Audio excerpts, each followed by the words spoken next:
Download करें जनमत Haryana app. Captain Amarinder Singh कहने को तो पंजाब के चुने हुए सीएम हैं, लेकिन वो खुद को किसी सामंती महाराज से कम नहीं समझते।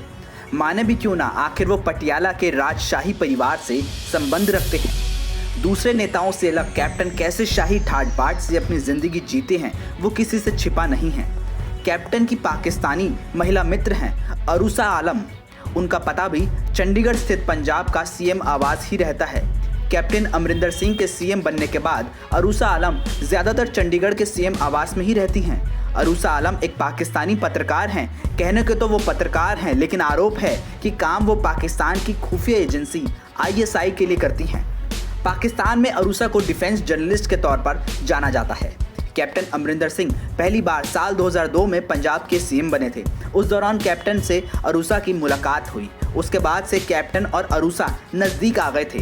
कहा यह भी जाता है कि कैप्टन ने अरूसा से शादी भी की हुई है। वैसे भी 2002 के बाद से अरूसा ने अपना ज़्यादातर वक्त पंजाब में ही बिताया है, और वो भी कैप्टन के शाही फार्म हाउस में। 2017 में हुए कैप्टन के शपथ ग्रहण समारोह में अरूसा भी शामिल हुई थी। कैप्टन के विलासिता के चर्चे तो अक्सर होते रहते हैं। पंजाब एकता पार्टी के नेता सुखपाल खैहरा कैप्टन के अरूसा से संबंधों को लेकर सवाल भी उठा चुके हैं। कैप्टन को सीएम भले ही पंजाब की जनता ने बनाया हो, लेकिन वो खुद को राजा ही मानते हैं। देश में राजशाही भले ही दशकों पहले खत्म हो चुकी हो, लेकिन कैप्टन ऐसा नहीं मानते। वो आज भी राजशाही में ही जी रहे हैं।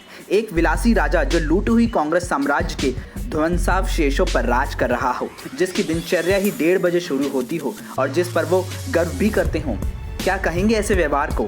कैप्टन कितने अहंकारी हैं, कितना खुद को सुपीरियर मानते हैं और दूसरों को नीचा मानते हैं। इसकी बानगी शनिवार को कैप्टन द्वारा अलग अलग चैनलों को दिए गए इंटरव्यू में दिखाई दी। उन्होंने किसानों के मसले पर हरियाणा के चुने हुए सीएम मनोहर लाल से बात करने से ही साफ इनकार कर दिया। कैप्टन कह रहे थे कि खट्टर कौन होता है किसानों को रोकने वाला। बात केंद्र और पंजाब सरकार के बीच हुई थी। बीच में आने वाला कौन होता है मनोहर लाल।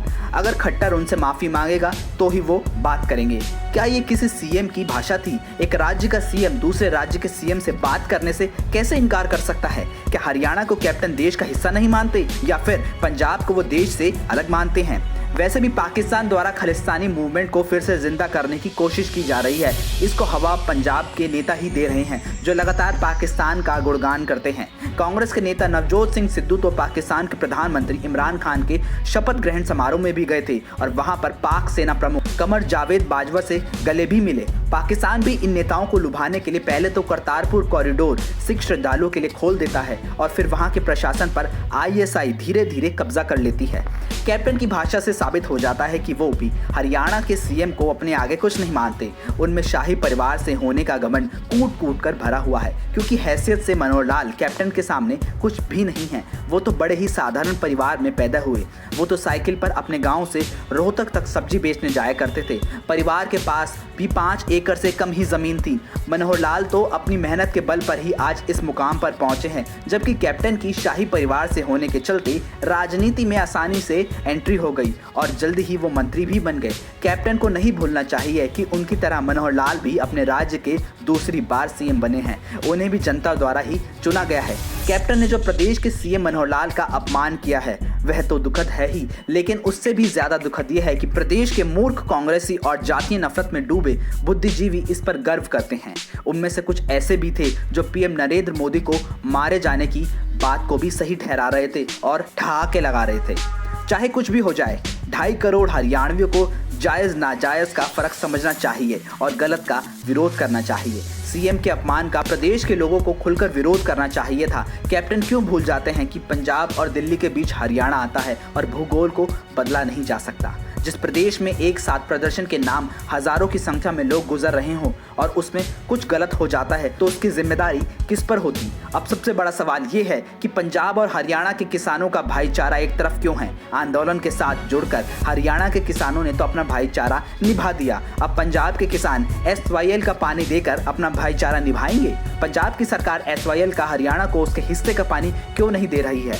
पंजाब ने तो उल्टा बनी बनाई नहर को पाट दिया। पंजाब के नेताओं को जिद की वजह से प्रदेश के कई हिस्से आज भी पानी की बाट जोह रहे हैं। ब्यूरो रिपोर्ट, जनमत हरियाणा।